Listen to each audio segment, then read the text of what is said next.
All right, all of the teams here have some really high scores in their back catalog, and it looks like the Red Alliance takes an early lead by controlling their switch out of the autonomous period. But the Blue Alliance, autonomous from across the field, moves into position to take over the scale in the middle of the field. Well played, Kel Robotics. And then their teammates, the Circuit Runners, follow that up by continuing to place power cubes on the scale in the middle of the field. The Blue Alliance owns their switch. The Red Alliance owns their switch, but it looks like RoboBib and their robot Fetch is having a little bit of problem getting those power cubes onto that switch, and they do it. There we go.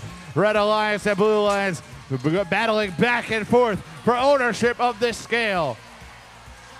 The scores are neck and neck as the Blue Alliance owns the scale and giving them a slight advantage in earning points. The Blue Alliance hits the 100-point mark with 90 seconds to go. The Red Alliance hits that 90-point mark with 85 seconds to go. It's anybody's game as control of the scale is going back and forth, back and forth. Kel Robotics places another power cube on the scale in the middle of the field, but the Blue Alliance is owning it and staying strong as they own their switch as well. The Red Alliance now takes control with the power-up. They're able to take control of that scale for a few seconds. That's going to give them a good point increase and help them catch up. Now the balance goes back to the Blue Alliance as they continue earning points for owning the scale as well as their switch. The Red Alliance owns their switch. The Blue Alliance owns their switch. And the Blue Alliance, by owning that scale, continue to raise their points to 190 and counting. The Red Alliance reaching 170 points as we approach that 30-second mark.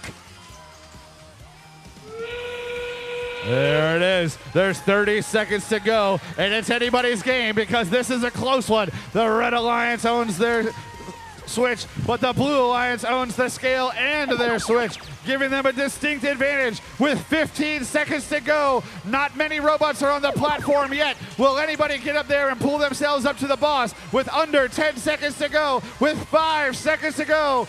3, 2, 1. And it looks like Kel Robotics was able to pull itself up high enough to earn those bonus points and face the boss. Columbus Space Program definitely tried to do it at the end, but we're not able to.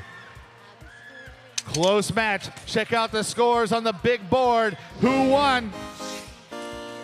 Blue Alliance takes the first round in this semifinal match. Remember, it's best 2 out of 3, but right now, Kel Robotics, Leotex, and the Circuit Runners are going to have a distinct advantage going into that second semifinal match.